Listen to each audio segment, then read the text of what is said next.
Hello and welcome to ideal education. मैं Deepak sir ideal education के YouTube channel पे आप सबों का वेलकम करता हूं। पहले तो मैं सॉरी कहना चाहूँगा क्योंकि मैं 2-3 दिनों से कोई वीडियो नहीं बनाया, पर अब कंटिन्यू रखेंगे। हम लोग एक टॉपिक पढ़ने वाले हैं क्लास 12 के, जिसका नाम है शीत युद्ध के प्रसार और बढ़ते दायरे। शीत युद्ध के प्रसार के क्या क्या कारण थे। ठीक है, आपसे ये क्वेश्चन बन सकता है, शीत युद्ध के दायरे बताइए।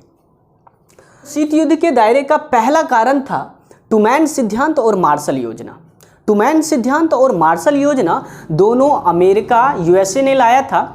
ट्रूमैन सिद्धांत के अंतर्गत अमेरिका कोशिश कर रहा था जहां जहां पे कम्युनिस्ट या साम्यवादी का विस्तार हो रहा है उसको रोकने की कोशिश कर रहा था। कौन? अमेरिका। ठीक है, उसका विरोध कर रहा था। यदि विरोध करेगा तो ऑब्वियसली लड़ाई होगी। दूसरा है मार्शल योजना। मार्शल योजना के तहत अमेरिका यूरोप की डूबती हुई अर्थव्यवस्थाओं को आर्थिक सहायता देके पुनः उत्थान करने के लिए कुछ आर्थिक मदद देना शुरू किया था, क्योंकि द्वितीय विश्व युद्ध के बाद यूरोप के बहुत सारे देश पूरी तरह से गरीब हो चुका था। वहाँ पे बड़े पैमाने पर भूखमरी आ गई थी, क्योंकि यूरोप में तो वैसे ही फसलें होती नहीं है, अमेरिका से बहुत सारी अनाजें जाती है।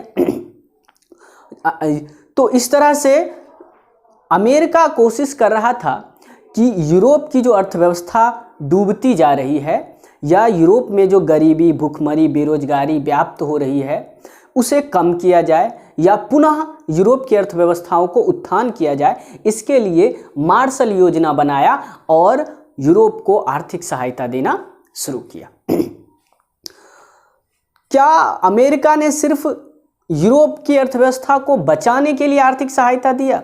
नहीं, अमेरिका ने आर्थिक सहायता इसलिए दिया क्योंकि पूरब की तरफ से तो यूएसएसआर का प्रसार हो ही रहा था। यदि ऐसा ही चलते रहा तो पूर्वी यूरोप पे तो रूस का प्रभाव था ही, वो धीरे धीरे पूरा यूरोप को ले लेता। तो यूरोप को साम्यवाद के चंगुल से बचाने के लिए अमेरिका ने मार्शल योजना के तहत कुछ आर्थिक सहायता देना शुरू किया यूरोप की डूबती हुई, टूटती हुई अर्थव्यवस्थाओं को। ठीक है, ताकि यूएसएसआर या कम्युनिस्ट का प्रभाव यूरोप में कम हो जाए। दूसरा पॉइंट है कोमकोन की स्थापना। कोमकोन की स्थापना यूएसएसआर रूस ने किया था, क्योंकि जब मार्शल योजना लाया तो फिर क्या यूएसएसआर चुप रहेगा? तो यूएसएसआर ने एक कोमकोन योजना लाया, जिसमें यूएसएसआर रूस ने बोला कि हम जो कुछ देश हैं जैसे रूस, Poland, Bulgaria, Czechoslovakia, Hungary, Romania, सब आपस में मिलकर ही सौदेबाजी करेंगे, व्यापार करेंगे। हम पश्चिमी देशों के साथ व्यापार नहीं करेंगे। हम पश्चिमी देशों के साथ व्यापार नहीं करेंगे। ठीक है, यदि व्यापार नहीं करेंगे तो क्या पश्चिमी देश को नुकसान होगा? ऑब्वियसली नुकसान होगा। यदि कोई देश किसी देश से व्यापार नहीं करे तो फिर उससे बहुत सारे नुकसान होते हैं। तो इसके लिए कोमकोन की स्थापना किया गया था। उसके बाद शीत युद्ध के प्रसार में एक और अहम भूमिका निभाया, वो है बर्लिन की नाकेबंदी। पहले आप समझ लीजिए, बर्लिन जो कि जर्मन की राजधानी है।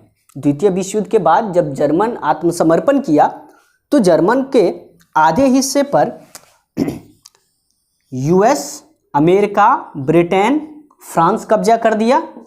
ठीक है, और आधे हिस्से पर यूएसएसआर कब्जा कर लिया।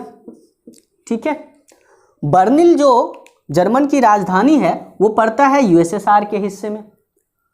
तो लेकिन इस बर्लिन में कुछ यूएसए के सैनिक या बहुत सारे पदाधिकारी थे और कुछ यूएसएसआर के सैनिक और पदाधिकारी थे। बेसिकली बर्लिन में आधा बर्लिन पश्चिमी देशों का था और आधा बर्लिन यूएसएसआर का था। तो ये तो पड़ता है यूएसएसआर के अंडर में, इसलिए इसने क्या किया कि बर्लिन को चारों तरफ से घेर लिया। यहाँ से जो पश्चिमी देश या पश्चिमी जर्मन से जो रसद पानी या हथियार या सैनिक या दवाई कुछ भी जाता था उस रास्ते को ब्लॉक कर दिया। ठीक है, तो बर्लिन की नाकेबंदी हुई 1948 में यूएसएसआर रूस के द्वारा। अब करेगा क्या पश्चिमी देश? तो यहां से ब्रिटेन ने हवाई जहाज के जरिए, ब्रिटेन और अमेरिका ने हवाई जहाज के जरिए अनाज, दवाई, हथियार और सारी जरूरत की चीजें मुहैया कराना शुरू कर दिया है, एयर टू एयर। आपके मन में एक और सवाल आएगा, सड़क रास्ता बंद कर दिया तो एयर टू एयर आ रहा था तो एरोप्लेन को भी उड़ा देना चाहिए था। यूएसएसआर में इतनी भी ताकत नहीं थी कि वो अमेरिकन के एयरक्राफ्ट को उड़ा दे, ठीक है, तो उससे फिर तो युद्ध छिड़ जाता। तो इसने क्या किया, अब सड़क बंद कर दिया तो इसके लिए हवाई जहाज से सारे रसद पानी पहुंचाने लगा। तो फिर कुछ दिनों के बाद इसका जो मोटिव था यूएसएसआर का ब्लॉकेड करने का, वो खत्म हो गया और 1949 में इस ब्लॉकेड को, ये नाकेबंदी को खत्म कर दिया। ठीक है, ये भी शीत युद्ध को बढ़ाने की में एक अहम भूमिका निभाया। अगला है कोरियाई युद्ध। कोरियाई युद्ध, जैसे आप जानते हो, उत्तर कोरिया और दक्षिण कोरिया बड़ी चर्चे में रहता है। तो 1950 में, जून 1950 में उत्तर कोरिया ने दक्षिण कोरिया पे आक्रमण कर दिया। जब उत्तर कोरिया दक्षिण कोरिया पे आक्रमण किया तो दक्षिण कोरिया पश्चिमी देशों का समर्थक था, अमेरिका, ब्रिटेन, फ्रांस दक्षिण कोरिया के समर्थक था, आज भी है। और उत्तर कोरिया के समर्थन में चीन और यूएसएसआर, रूस था। तो अब उत्तर कोरिया को चीन और रूस सहायता देने लगा और दक्षिण कोरिया को अमेरिका के, विशेष करके अमेरिका के सैनिक और ब्रिटेन के सैनिक, ये सब सहायता देने लगा। तो ये क्या हो गया, दो गुटों की लड़ाई हो गई। ठीक है, तो ये भी शीत युद्ध के प्रसार में अहम भूमिका निभाया। फिर ये 1953 में जाके युद्ध विराम हुआ। ठीक है, एक और महत्वपूर्ण मुद्दा है जो शीत युद्ध के प्रसार में, क्योंकि शीत युद्ध तो वाक का युद्ध था, बातचीत से युद्ध लड़ा जा रहा था। तो यूएन में चीन की सदस्यता को लेकर अमेरिका की नाराजगी थी। अमेरिका चीन की मान्यता ही नहीं देता था। चीन में जो कम्युनिस्ट की सरकार बना था ताइवान से अलग होके, उस चीन के कम्युनिस्ट सरकार की मान्यता नहीं देता था, अमेरिका मानता ही नहीं था। इसलिए यूएन में, संयुक्त राष्ट्र संघ में चीन 1964 में ही कोशिश किया संयुक्त राष्ट्र संघ की सदस्यता पाने का, लेकिन अमेरिका के कारण वो नहीं ले पाया। और फिर जाके 1971 में मिला। लंबे वाक संघर्ष हुआ और लंबी प्रतीक्षा के बाद चीन को यूएन में सदस्यता मिला। तो वाक संघर्ष जो है शीत युद्ध ही तो है। अगला है क्यूबा मिसाइल संकट। आप क्यूबा मिसाइल संकट के बारे में अच्छे से जानते हैं कि क्यूबा मिसाइल संकट ये तो शीत युद्ध का एक विस्फोटक मुद्दा था, जहां पे ऐसा लग रहा था कि तृतीय विश्व युद्ध आ ही जाएगा। तो ये भी एक महत्वपूर्ण कारण था जिसके कारण शीत युद्ध का दायरा या प्रसार होता चला गया। अगला एक और युद्ध हुआ, वो है वियतनाम का युद्ध। आपको ये सारे छोटे छोटे युद्ध को याद रखने हैं। वियतनाम का युद्ध, अब जानते हो वियतनाम भी आज़ादी के बाद दो भागों में बटा, एक उत्तर वियतनाम और दक्षिण वियतनाम। उत्तर वियतनाम यूएसएसआर और दक्षिण वियतनाम पश्चिमी देशों का समर्थक बना।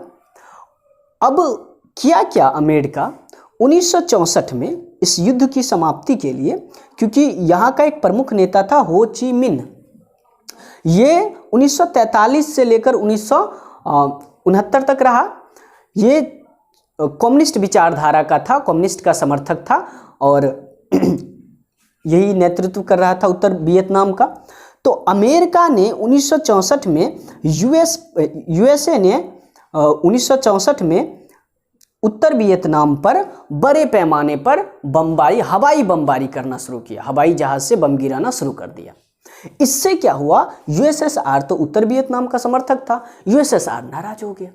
यूएसएसआर नाराज हो गया। अब यूएसएसआर हो ची मिन्ह के जो सैनिक थे, जो सक्रिय सैनिक थे, जो युद्ध में भाग ले रहे थे, उसे आधुनिक हथियार देना शुरू कर दिया। ठीक है, तो इसके कारण भी शीत युद्ध का प्रसार हो गया और अंतिम में 1975 में जाके कोरिया का युद्ध समाप्त हुआ और 1976 में उत्तर कोरिया और दक्षिण कोरिया एक हो गया। ठीक है, तो आप इन सारी बातों से देखो फायदा किसका हो रहा है, देश तो एक ही होता जा रहा है ना। अब देखो जर्मन भी एक हो गया। ठीक है, बर्लिन में जो दीवार थी उसे गिरा के फिर जर्मन भी एक हो गया। ठीक है, तो इस तरह से आप देखोगे कि दोनों महाशक्तियों को फायदा नहीं हो रहा है। ठीक है, और बाद में जाके फिर धीरे धीरे जब कोई फायदा ही नहीं हो रहा तो धीरे धीरे युद्ध शांत हो गया। तो ये था शीत युद्ध का प्रसार और दायरा। हम पढ़ेंगे आगे के वीडियो में शीत युद्ध का अंत। आखिर शीत युद्ध का अंत कैसे हुआ तो हम लोग कल पढ़ेंगे।